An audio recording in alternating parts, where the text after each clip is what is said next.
Assalamualaikum warahmatullahi wabarakatuh. Selamat datang di kanal pembelajaran Tira Cemis. Senang belajar, belajar senang. Mari bersama-sama kita bersenang-senang belajar kimia. Bu Rahayu akan membahas tentang hukum dasar kimia. Apa sih salah satu contoh penerapan dari hukum dasar kimia yang ada dalam kehidupan sehari-hari? Yaitu cara membuat cakwe. Cakwe. Cakwe itu kita tahu itu adalah makanan ya favorit Bu Rahayu. Itu terbuat dari tepung terigu, kemudian ada juga baking soda. Nah, penjual cakwe ini dia pasti sangat memerlukan perhitungan yang akurat. Berapa perbandingan tepung terigunya, kemudian berapa yang harus dimasukkan baking sodanya sehingga nanti akan dihasilkan produk cakwe yang enak. Ketika pedagang tersebut menambahkan baking soda yang berlebihan, maka nanti rasa cakwenya itu berarti akan pahit. Nah, berarti pedagang cakwe pasti akan memerlukan perhitungan yang akurat untuk membuat cakwe yang enak tetapi tidak pahit. Begitu pula dalam reaksi kimia. Dalam reaksi-reaksi kimia yang ada di lab atau di industri pasti akan sangat membutuhkan perhitungan yang akurat. Nah, dasar acuan yang digunakan dalam perhitungan kimia itu disebut dengan hukum dasar kimia. Baiklah, hukum dasar kimia ini kalau kita lihat di kata konsepnya ya, hukum dasar kimia itu terdiri meliputi menjadi dua, untuk yang massa dan ada yang untuk volume. Untuk yang massa itu dia berkaitan dengan hukum kekekalan massa, berkaitan dengan hukum perbandingan tetap, dan berkaitan dengan hukum kelipatan berganda atau hukum Dalton. Sedangkan untuk yang berkaitan dengan hukum dasar yang berkaitan dengan volume, maka dia berkaitan dengan hukum Gay-Lussac dan hipotesis Avogadro. Baiklah, untuk selanjutnya kita akan membahas satu persatu ya, salah satu contoh dari hukum dasar kimia. Jadi salah satu contoh hukum dasar kimia itu diantaranya adalah yang pertama, hukum kekekalan massa. Hukum kekekalan massa atau dinamakan dengan hukum Lavoisier. Di sini sebetulnya penulisannya Lavoisier tapi dibacanya Lavoisier. Nah, karena ini yang menemukannya adalah Antonio Lavoisier. Hukum kekekalan massa ini menyebutkan bahwa massa zat sebelum dan sesudah reaksi adalah sama. Bagaimana sih Bu Rahayu? Kita lihat untuk yang penerapan contoh soalnya. Di sini kita lihat pada sistem tertutup massa zat sebelum dan sesudah reaksi adalah sama. Ingat, harus dalam sistem tertutup. Contohnya misalkan hidrogen. Kita tahu ya hidrogen. Hidrogen itu dia ketika bereaksi dengan oksigen maka dia akan menghasilkan hidrogen oksida. Nah, pada saat hidrogen yang direaksikan itu adalah 4 gram, kemudian direaksikan dengan oksigen 32 gram, maka dia akan menghasilkan produk berupa hidrogen oksida yaitu sebanyak 36 gram. Jadi, bahan-bahannya 4 gram ditambah 32 gram, maka otomatis akan menghasilkan produknya sebanyak 36 gram. Sehingga massa zat sebelum massa zat sebelum bereaksi dan massa zat setelah bereaksi itu sama-sama 36 gram.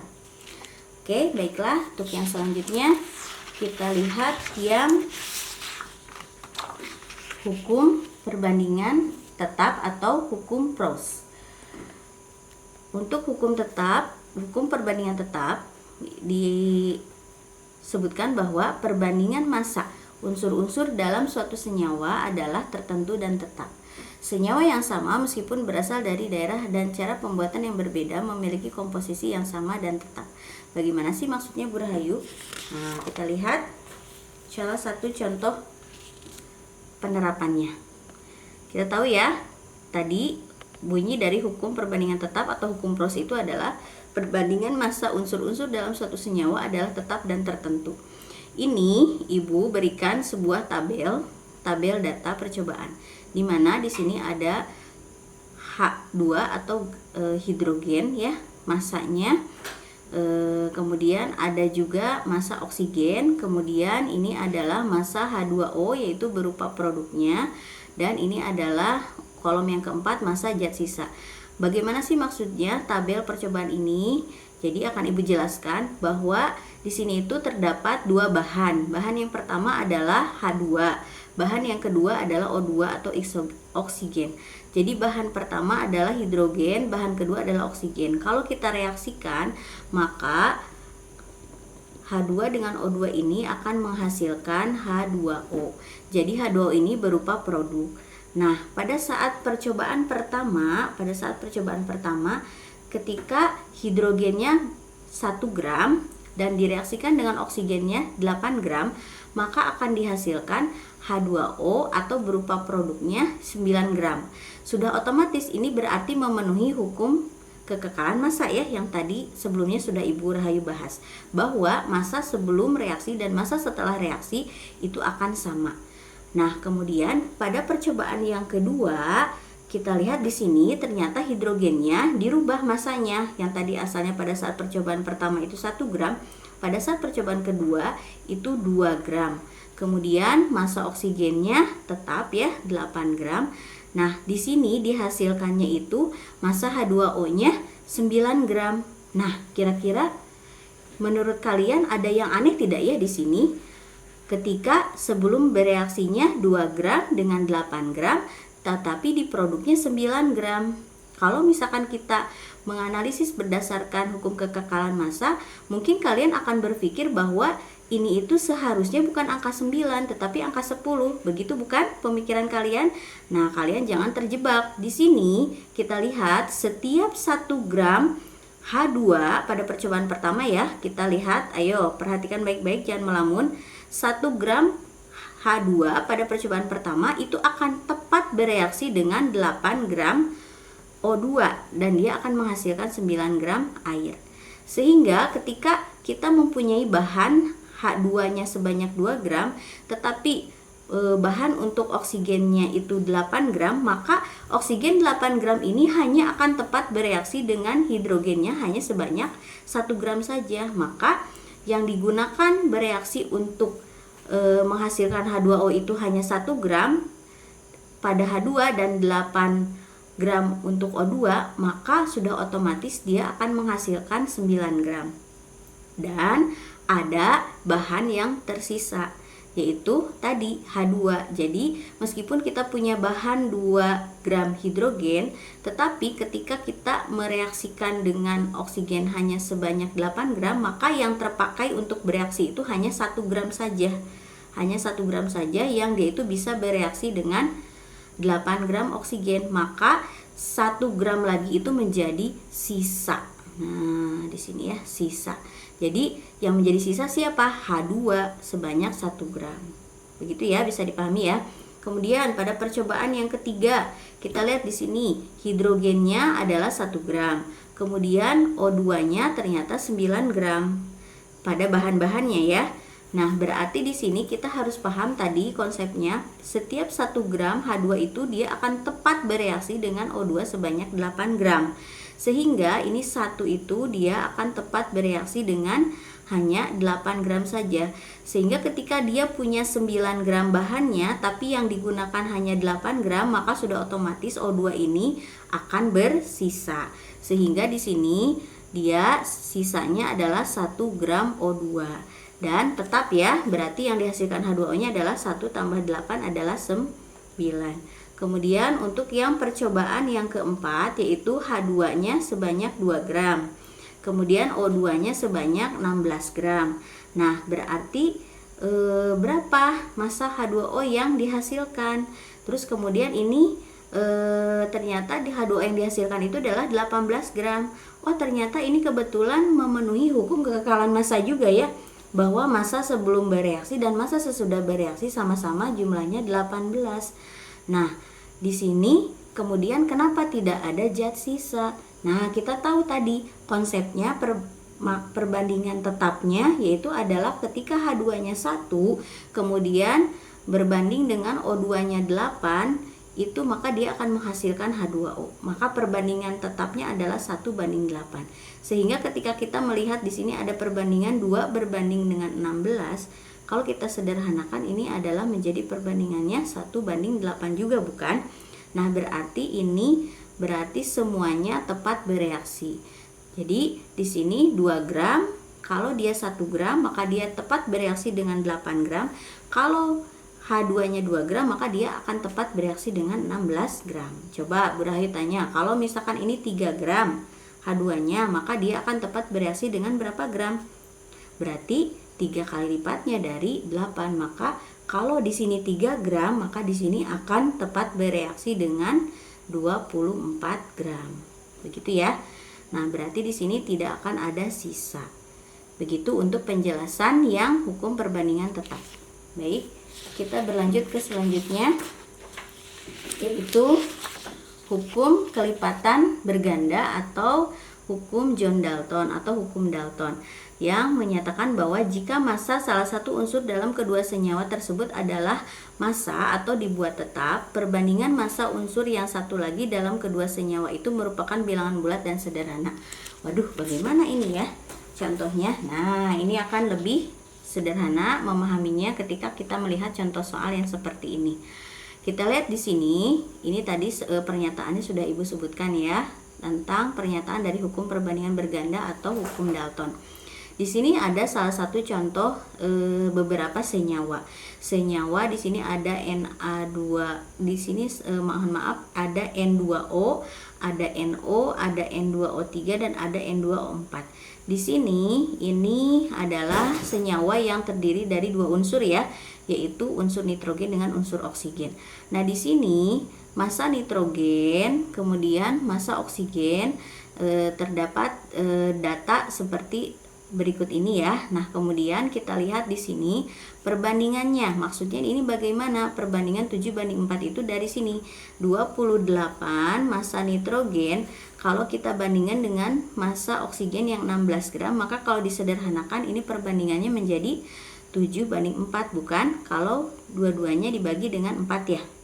Nah, terus kemudian begitu pula berikutnya pada percobaan kedua, ini senyawa NO itu dihasilkan dari kalau massa nitrogennya yang digunakan untuk bahannya sebanyak 14 gram, dia akan tepat bereaksi dengan oksigen sebanyak 16 gram.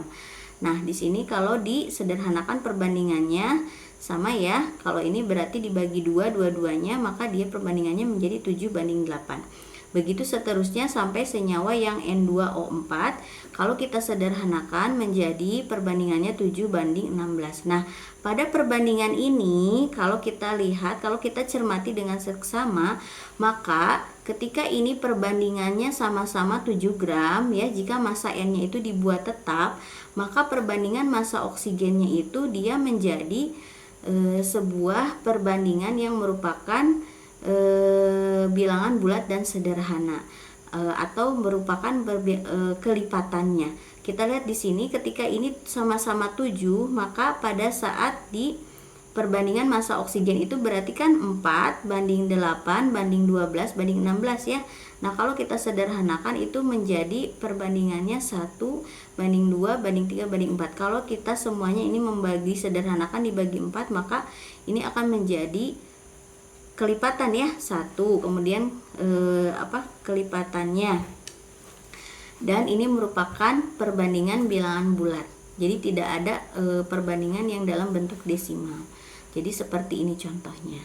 Kemudian selanjutnya kita lihat di hukum yang berkaitan dengan volume, hukum dasar kimia yang meliputi volume, yaitu yang pertama adalah hukum perbandingan volume atau hukum dari Gay-Lussac. Nah, mohon dipahami ya, di sini dia namanya memang Gay-Lussac. Jadi bukan berarti dia penganut Gay ya. Nah, ingat, Gay itu melawan hukum alam. Jadi kalian itu sudah diciptakan oleh Allah untuk normal ya. Jadi no Gay, oke? Laki-laki jelas sukanya perempuan, perempuan sukanya sama laki-laki. Kita lihat di sini untuk yang hukum perbandingan volume, jika diukur pada suhu dan tekanan yang sama, volume gas yang bereaksi dan gas hasil reaksi berbanding sebagai bilangan bulat dan sederhana. Bagaimana sih maksudnya, Bu Rahayu? Kita lihat di sini untuk contoh soalnya. Kalau misalkan ada sebuah reaksi kimia, yaitu ada gas hidrogen bereaksi dengan gas oksigen menghasilkan uap air. Nah, pada saat gas hidrogen yang dibutuhkan untuk sebagai bahan membuat uap air itu adalah sebanyak 2 liter. Kemudian bahan untuk membuat uap air dari gas oksigen itu adalah sebanyak 1 liter, maka dia akan dihasilkan uap airnya itu sebanyak 2, ini maksudnya 2 liter ya. Nah, sehingga di sini itu akan menjadi sebuah perbandingan volume. Perbandingan volumenya itu adalah 2:1:2. Jadi, perbandingan volume gas-gas yang bereaksi itu dan hasil reaksi merupakan bilangan yang bulat dan sederhana, tetapi ingat ya, hanya pada kondisi suhu dan tekanan yang sama. Kemudian selanjutnya pada contoh hukum dasar kimia yang terakhir ya, yang akan Ibu bahas, yaitu berkaitan dengan hipotesis Avogadro. Jadi pada saat tekanan dan suhu yang sama, semua gas yang bervolume sama itu akan memiliki jumlah molekul yang sama pula. Nah, di sini perbandingan volume gas-gas merupakan perbandingan jumlah molekul yang terlibat dalam reaksi. Nah, ayo kita lihat lagi di contoh soalnya. Misalkan di sini pada pembentukan H2O, ya, pembentukan H2O itu dia berarti dihasilkan dari 2 molekul gas hidrogen direaksikan dengan 1 molekul gas oksigen akan menghasilkan 2 molekul H2O, ya, 2 molekul uap air. Nah, siapa yang masih ingat H itu dalam molimod? Kemarin Bu Rahayu pernah menggambarkan itu berbentuk warna putih ya. Oksigen itu dia berwarna merah. Nah, ini adalah disebutnya molekul. 2 molekul H2 bereaksi dengan 1 molekul oksigen akan menghasilkan 2 molekul uap air. Kalau kita gambarkan di sini H2, nanti Ibu perlihatkan dengan molimod ya pada saat di zoom. Di sini H2-nya karena 2 molekul, maka ini ya 2 molekul, ini 1 molekul, ini 1 molekul, sehingga 2 molekul H2 bereaksi dengan 1 molekul O2 atau oksigen, dia akan menghasilkan 2 molekul air. Nah, maka pada saat suhu dan tekanan yang sama, maka ini itu akan mengandung perbandingan yang sama pula, sehingga di sini perbandingan jumlah molekulnya itu adalah 2:1:2 begitu. Sekian dari Bu Rahayu, terima kasih. Assalamualaikum warahmatullahi wabarakatuh. Bagaimana? Bisa dipahami? Baiklah, nantikan video pembelajaran Ibu berikutnya.